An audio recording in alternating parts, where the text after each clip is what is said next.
আসসালামু আলাইকুম দর্শক, কেমন আছেন? আজকে আমি রাঙামাটির কাপ্তাই লেকের গহীন অঞ্চল এদিকে এসেছি।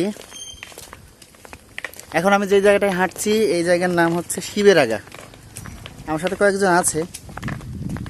তো এখানে শুনেছিলাম, আমি যেখানে আছি এখান থেকে একটু দূরে শুনেছিলাম গতকাল একটু সামনে আর একটু সামনে গেলে আমরা এই জায়গায় বন্য হাতি এসেছিল। বন্য হাতি সচরাচর এখানে আসে যখন পাহাড়ে তাদের খাবারের সংকট দেখা দেয় বা অন্য কোনো সমস্যা মনে করে তারা, যে তখন এই লোকালয়ে চলে আসে। গ্রামের এই লোকালয়গুলোতে তারা চলে আসে খাবারের জন্য। আবার যখন খাবারের জন্য আসে সচরাচর তারা মানুষদের আক্রমণ করে না, কিন্তু কাছে পাইলে তো ছেড়ে দেবে না। বন্য হাতি ভয়ঙ্কর। আমি জায়গাটা দেখাই, এই যে আমার হাতের বাম পাশে এই জায়গায় সবসময় ম্যাক্সিমাম হাতি অবস্থান করে। আমরা এই পাশটা একটু দেখব। এই যে হাতির পা, এই যে এখানেই বন্য হাতিদের এই যে পায়ের ছাপ দেখতে পাচ্ছি। এখানে অনেকগুলো পায়ের ছাপ আছে হাতির। এখানে হাতি ছিল গতকাল এসেছিল। এখানে তিনটা হাতি এসেছিল বন্য। আর সচরাচর এখানে আসে কোন পাশ দিয়ে আসে? এখানে হাতিগুলো এই পাশ দিয়ে আসে না, এই পাশ দিয়েই। একটু সামনে যাওয়া যাবে? তা একটু সামনে আমরা যাই। এই যে রাস্তা, এখানে এপাশে আমার সম্ভবত বাড়ি নাই। এই দিক দিয়েই মূলত হাতিগুলো পাহাড় থেকে নেমে আসে। সামনে দূরে পাহাড় দেখা যাচ্ছে, ওইখান থেকে হাতিগুলো এখানে এসে আর লোকালয় থেকে খাবার বা এখানে যা খাবার পায়। এই যে হাতির গোবর মনে হয়, এটা গরুর না? আচ্ছা, এই যে দূরে পাহাড় দেখা যাচ্ছে, ওই পাহাড় থেকে মূলত লোকালয়ের ভিতর দিয়ে হাতিগুলো নেমে এসে এখানে অবস্থান করে। এই জায়গাটা হাতি কি খাবারের জন্য আসে নাকি অন্য কোনো কারণে?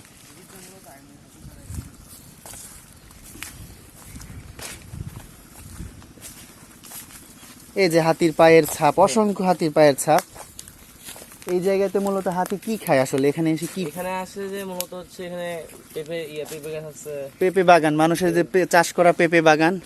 দর্শক যেটা বলছিল আমাকে, পেঁপে না, কলা বাগান, কলা বাগান এখানে আছে। আশেপাশে কলা বাগান ছিল, আবার ধান ক্ষেত। যখন ওই যে চাকমারা পাহাড়ে যেই ক্ষেতগুলো আছে ওগুলো যখন শেষ হয়ে যায় তখনই মূলত তাদের আক্রমণ ঘটে লোকালয়ে খাবারের সন্ধানে।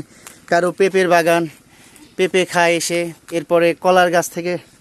তো সবসময় একটা হাতি আতঙ্কে এই শিবের আগা এই অঞ্চলটার মানুষ, এই অঞ্চলের যে মানুষগুলো আছে তারা সবসময় একটা আতঙ্কে থাকে। এবং আমি দেখলাম অনেকগুলো বাসার উপরে আর একটা করে ওই যে পর্যবেক্ষণের জন্য আর একটা ঘর করা আছে। সেখানে হাতি যখন এলাকায় আসে তখন তারা সেখান থেকে পর্যবেক্ষণ করে এবং তারা নিরাপদ দূরত্বে সরিয়ে যাওয়ার চেষ্টা করে হাতির আগমন দেখে। তো আমরা এখান থেকে কোন দিকে যাব এখন? আমরা আর একটু সামনে আগাবো, দেখি ওইদিকে একটা চাকমা পাড়া আছে, আমরা ওইদিকে যাওয়ার চেষ্টা করি। চাকমা পাড়ার মধ্যে আমরা ঢোকার চেষ্টা করব।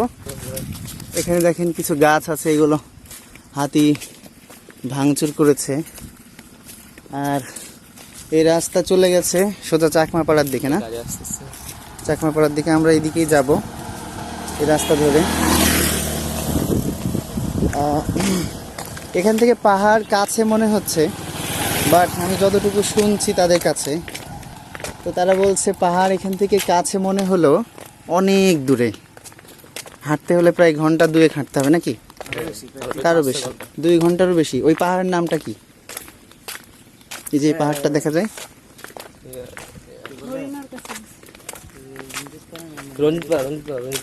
রঞ্জিত পাড়া। ওই পাহাড়টা মানে সবচেয়ে উঁচু, ওই পাশে না? ওই যে এই পাশটা, ওই সামনে, ওটার পরে পাহাড় আছে। ইন্ডিয়ার বর্ডার না? ওটার পরে বর্ডার অনেক দূরে তাহলে। আর এই এরিয়ার মধ্যে কি কারো বাড়ি আছে না জঙ্গল? সব সামনে বাসা আছে, সামনে একটা শিবির আগা বাজার আছে। ওটা কত দূর? এই 2-3 মিনিট লাগবে। আচ্ছা, এই বাজার আগে একটা বাসা আছে। আচ্ছা, এই যে গরু এখানে আছে এগুলো তো কারো না কারো, তাই তো? আমাদের আমাদের সমাজের গ্রামে তো এই গরুগুলার হাতি কোনো ক্ষতি করে না? হাটে যখন আসে তখন গরুগুলো থাকে না। এই যে পাহাড়ে, পাহাড় বলা চলে না, ছোটোখাটো টিলা বলা চলে, এই উঁচু এই নিচু হাঁটছি, প্রচণ্ড রোদ, এই কারণে গা ঘামছে। আর হাঁটতে হাঁটতে যত দূর পর্যন্ত যাওয়া যায় আমাদের।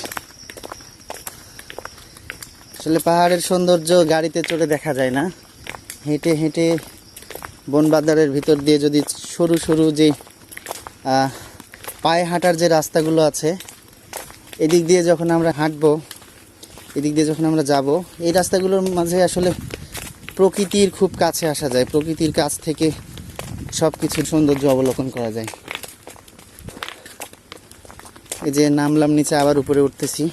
এগুলো আসলে ছোটোখাটো, এগুলোতে খুব এনার্জির লস হবে না আমার যতটুকু মনে হচ্ছে, মানে ইজি লাগছে আমার কাছে। পাহাড় এখানে একটা রিক্স নিয়ে এখানে দেখেন ডট ডট দিয়ে আসছে। এখানে কি করেছে?